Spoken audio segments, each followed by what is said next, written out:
What's up, Scyushi Squad? We back again for some more Trove, and today we're gonna be doing a pack review talking about, well, the new store pack, the Moon Goddess's goodie bag. The wing, though cool, shouldn't really be clipping over that name. I don't know, maybe that's just me. Is this pack worth it?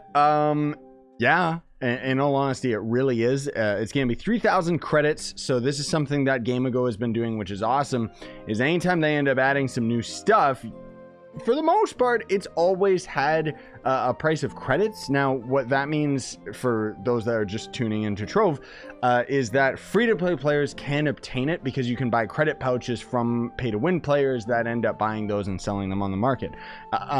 As opposed to, obviously, the Sweet 16 pack, which is just an outright price, and some other packs and stuff like that. But anyways, technically that means that this pack is obtainable as a free-to-play, although it's going to be very, very expensive. My suggestion, grind Nitro. People are buying it in droves because of the fact that Crystal 4 is in the game. But anyways, before we get started with the pack review, I would humbly ask you, if you are new to Trove, use that sign-up link that's down in the description, and then it won't change the price of anything in the cash shop. But if you ever decide to end up buying anything, I'll end up making a percentage of that sale. It only works with real purchases, though. It's not like I'm getting credits off of other players or anything, which would be cool, but beggars can't be choosers. Thanks, GameAgo, for giving me the opportunity, and thanks you guys and gals for actually going through with it. It's sincerely helped me a lot to pay the bills and stuff. Now, without further ado, the pack is going to give you tons and tons of items, and these are actually like really, really cool for once. I mean, I guess to be fair, these recent packs have actually been really, really good. But anyways, let's take a look at, not only this is going to be one of the new allies, this is one of the new costumes. So this is probably the best costume for the Fae, in my opinion.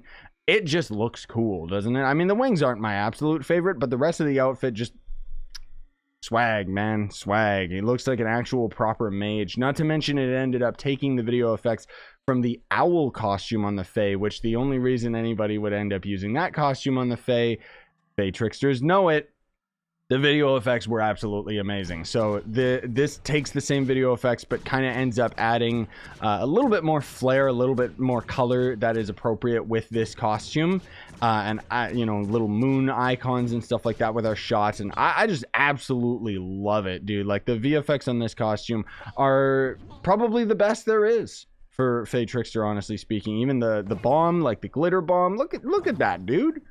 That's hella impressive. Like, that is just so beautiful. Now, I don't know how much of the VFX are actually new or added or whatever, but for the most part, this is all just taken from the owl costume. And it's a very, very cool costume. Absolutely love it. I mean, this is already, if anyone's a Fae Trickster, you guys are already going crazy over this.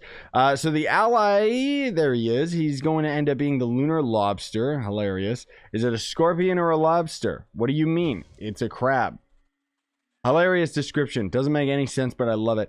5% crit damage, 0.3% crit hit. So obviously you're only going to be using this little guy for vanity. Are you, though? I mean, he's a lunar crab. Sure, why not?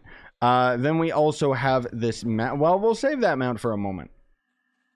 Think of it as a sneak peek, because it is actually really, really beautiful. But let's take a look at the boat. The boat is beautiful. It doesn't come with a sail for some weird reason. Maybe it secretly did, but it's not showing up in my collection menu or anything. This is basically a boat that is made out of the remains of Shadow Tower bosses, dude. Like, if you look on the back here, there's you know, there's Daughter of the Moon's armor, and then like her shoulder armor and her back armor and stuff like that, and then the giant moon, obviously we've seen on other boats as well. But then you see in the middle where the sail goes, that's where a sword, Daughter of the Moon's sword is. The cannon that we're shooting is actually Daughter of the Moon's gun. Let me just make sure that the biome is closed. Doesn't change the cannonballs themselves or the VFX, unfortunately. I wish that it did, but that's okay. We also got these little Pinata minions rowing our boat, so it's the first boat that actually feels like we have, you know, people moving this thing, which is great. And then Pinata's head severed and mounted on the front. If this was any other video game, this would actually be a absolutely cruel boat. Like, it just But I love like the attention to detail. Like there's a Pinata that's right underneath us, and he's doing the drums for everybody to row in sync.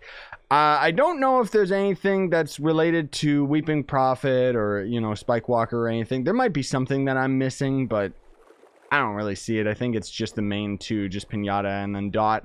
The stats on the boat are not bad. They're going to end up being 140 movement speed, turning rate 40, acceleration 12. So I think that's pretty much the same as any of the top boats in the game as far as speed is concerned. Then we've also got a magrider, which, I mean, is beautiful. It just kind of sucks that it's a magrider. Honestly speaking, I wish that this was just an outright mount or something, because I don't know, man. I mean, magriders just don't really have a purpose in this version of the game anymore. Like they did way back when Trove first started, right? But I don't know. They just don't really have any reason to exist anymore outside of some club worlds that have like cool purposes for them. Let's actually excuse that mount. I'm sorry, guys. I don't mean to tease, but it's pretty cool. Let's end up actually going over here, and we'll go to an area that has mag riders. Now, this mount right here, I will tell you that it is the first of its kind in the entire game, so it's actually brand new, which is pretty crazy. There is actually, like, it is a reskin of another mount that we don't actually have available in the game. Okay, so it doesn't really have like unique VFX or anything like that, unfortunately. I mean, it's still really cool, but blarg. So this mount is pretty cool, guys. So this is actually like a gigantic tiger mount. You can see it's actually got its own unique skeleton for walking and stuff. Yet another mount that uses Daughter of the Moon's gun as a turret, because this thing actually shoots lasers. Oh my god, that's crazy. Unfortunately, you know, not really the most variants of color, but still very, very cool if I say so. The VFX on the eyes aren't placed correctly, unfortunately, and I don't know, just little things that I'm nitpicking, but otherwise it's an absolutely awesome mount. I'm sure most of you guys are really going to enjoy, because I don't know, it's just like a giant wolf, right? So what I mean when I say that this is a reskin of a mount that technically is in the game but hasn't actually been obtained by anyone yet is at 690 mastery, which I don't think is possible currently. There needs to be a bit more items in the game in order to actually get this, but this is the turret tiger, right? So a friend of mine, I'm going to try to get him to mod this mount into the turret tiger if somebody hasn't already, because the turret tiger has this as its own unique skeleton. Otherwise, there's no other mounts in the game that end up looking like this, animating like this. You can see that it kind of doesn't really work. Like, even our character is not really sitting on the saddle properly or anything like that. So it's like, I don't know if that's the fault of the mount itself and the modder not setting the right positions, or if it's the fact that this mount technically is in the game's code, but since nobody obtained it yet, maybe the devs were the lazy ones and didn't end up, you know, setting anything up for the mount to properly be added to the game. I don't know. I mean, that's just me, but it's definitely an absolutely awesome mount out of all of them for sure. It's just not my favorite because I don't know. I don't really care about those types of mounts. What can I say? So moving on, we've got a Lunar Lancer costume and one of the coolest little allies in the game. Oh my god, like look at him. He looks so cute. I want that costume for the night, let alone I want that as a plushie. He doesn't have to have the moon behind him, but I sincerely want that as a plushie in real life, dude. Like, that thing looks adorable. And then we've also got a great Lunar Lancer costume. I just like the fact that it actually has a face for once and some emotion to it. You know, the darkness and the gray on the sides and on the legs and stuff is all one color. So for my money, I'd like a little bit more shading, but in all honesty, I do actually really enjoy this costume. I think that it's because it reminds me of other games. More specifically, it reminds me of, what is it? A Hat in Time ended up having like some cat DLC in a neon city, and it ended up kind of looking like this this kind of style. Like, it just kind of looks like a cat. I don't know, I just really like it. It looks like his face would be digital, kind of like Eve in, or Eve or Evie in the WALL-E movie from Pixar, like years and years ago. I just think that the face on this thing would like animate or be digital or something. That's just how I feel about it. But either way, it's a cool Lunar Lancer costume. Doesn't seem to change any video effects, unfortunately. Okay, game. especially our number 1. I mean, it kind of puts that star at the end of it, which I don't know if that's unique or not, but I don't main Lunar Lancer, guys, so don't ask me. But either way, it just kind of looks like the same old standard stuff. Anyways, then the ally itself, he's going to end up doing the exact same stats. So 5% crit damage, 0.3% crit hit. So again, you're just using him for vanity. This tiny knight stands for what's right. I like these descriptions. I really do.